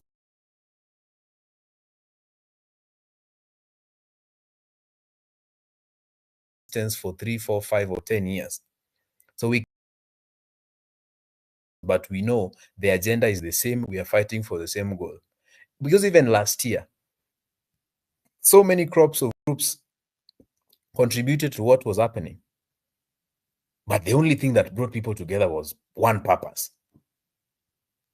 So if we can come together for that same purpose, then I can tell you it's going to be very easy. And we will overpower all these, money and machines and whatnot. Thank you, Redemptor. Thank you. Great to hear from you. Dr. Milton, 1964, I see your hand. Saddam, I see your hand. Dr. Milton, you raised your hand. And then we bring 1964. Then Lyson, Real Joe, I see you. Let's do this. Dr. Milton? Okay, I just wanted to add something that we must demand, and this is from what Joshua is saying, that we now need to develop, use the technology and the reality of our times to create alternative voices that can be trusted to help propagate the message from the revolution. And we cannot, just like we are now saying, we should not be relying on legacy politicians. We must also begin to deliberately disengage and withdraw our reliance on the legacy media. I mean, because look, the other day, and as a media practitioner, the biggest advertiser is government. And the other day there was 1.2 billion shillings, or is it 1.5, of government advertising revenue that had not been released to the media houses through the different agencies. And therefore the question would then become, how do you expect the legacy media that is relying on such a big chunk of money from the exchequer under a regime that is bent on abusing its power and privilege? For your information, advertising revenue should not be conditional to sycophancy to the government of the day by the media houses. But that is what we are seeing. And that is the basis upon which the legacy media cannot be trusted, that they will not sell your data, for example, to the government through the subscription that you do. And that is the question we need to ask ourselves, even in light of the Mary Keitany bill, the proposed regulation. How safe is your data with the media houses that you subscribe to, especially where you have to pay 10 shillings every day, for example, to access the e-newspaper? It could be standard, it could be whatever. How safe is your information because you share your information in those subscriptions? Those are questions, and that is where then now the what is it that redemptor, there is a name you have for them, but the technology savvy generation They are called must digital be native. digital natives. Thank Digital you. native. Digital natives. Thank you, redemptor. They must be able to see the danger they are being subjected to, because someone is potentially going to take advantage of their fidelity, of the public trust that media is independent. You're giving your information to these media platforms in the name of subscription. We need to ask ourselves, in the event the new law passes, what will stop a media house that is already compromised, whose editorial policy is aligned to this regime or is sympathetic to this regime? What would stop them from sharing your information? What would stop them from giving out your information as part of showing that they are actually supporting the regime? I mean, that is the danger, and that is how I think I would invite Kenyans to look at this issue. Because then when we do, we would be able to raise the levels of our public anger. Because for me, we are not getting angry enough. We are not getting the difficult corner that we are being put into. And there are several analogies I can give about this issue. So let us think about, how do we get out of this comfort zone where legacy media is boxing us into believing them yet they cannot be trusted when they have individuals controlling and taking editorial decisions, yet they are as spineless as some of the individuals that we've talked about. That is how I want us to look at the Mary Keitany bill. And if we do, we would see where these will lead us and what this is meant to achieve against us as a people. Thank you, Redemptor. Thank you, Dr. Milton. Unfortunately, no bill is going to stop the hand of time. 1964, then Laso. Thank you, Redemptor. Can you guys hear me? Yes, but speak more loudly. Karibu. Santi, thank you for hosting. Thank you, Hilary. Thank you, Abdi. I wanted to talk about the incident in ilikuwa Homa Bay. I think most of you have dismissed it as tribalism or tribal politics and what we have been having on Twitter, the back and forth between the Kikuyus and the Lugos. And I have studied in Tomboya. I've been around the Luo community. I'm actually a Kikuyu. And I dug into it, and I wanted to see why is there this worshipping of Odinga, this so much worshipping of an individual by the Luos and not the Kikuyus. Like the Kikuyus don't worship an individual as much as the Luos. And so I let me do my submission. I think it's 2 minutes. Raila Odinga has been able to paint this. His legacy, or what he has done here, is that he has painted a picture of heaven to his tribesmen, to the Luo. Okay, let me describe it like the way Christians are, and the way they describe this heaven. So the way it's described, like a city with gold, and everything is perfect. So Raila has told these guys that in case or the moment he gets into power, that he will give them this illusion, and they have bought it in it so much that they are willing to forfeit the current reality for them to what I mean is, you have seen Luos dying for this guy, and you can ask yourself, like, why would someone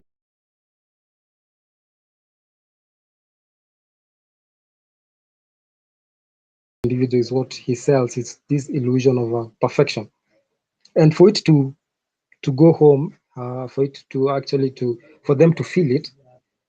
I've been in Homa Bay. I've studied at Tomboya from 2019 to 2023. He has actually, back in, we were doing a project on Lake Victoria when I was in 4th year, and we dug into Lake Victoria, and there's a industry called Capital Fish, which was closed back in 2007. So this guy,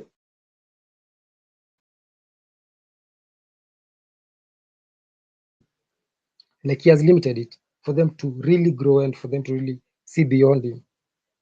So now he is like, he has boxed them to this place that I am the only hope, I am the way. And that's why people have bought into this hope so much that someone will come and wait and sleep in the cold of night because of hope. So I don't think it's much of tribal, it's much of the hope. Like Kikuyus can, we have built, we have our own opinions. We don't need hope from someone. We can create. But for these people, it's like wanafiniliwa, and so they cannot create, they cannot grow. Anyway, to the finance bill, I think I'm going to support what Dr. Miller said. Dr. He said that it's a bill to process. It is, and yeah, thank you. Thank you. Redemptor, can you go through the speaker panels 2 minutes, and we do the closing statements? Thank you. Okay, Lyson Karibu. I just 1964. It's not, the promise has not been to one nation, one Luo nation.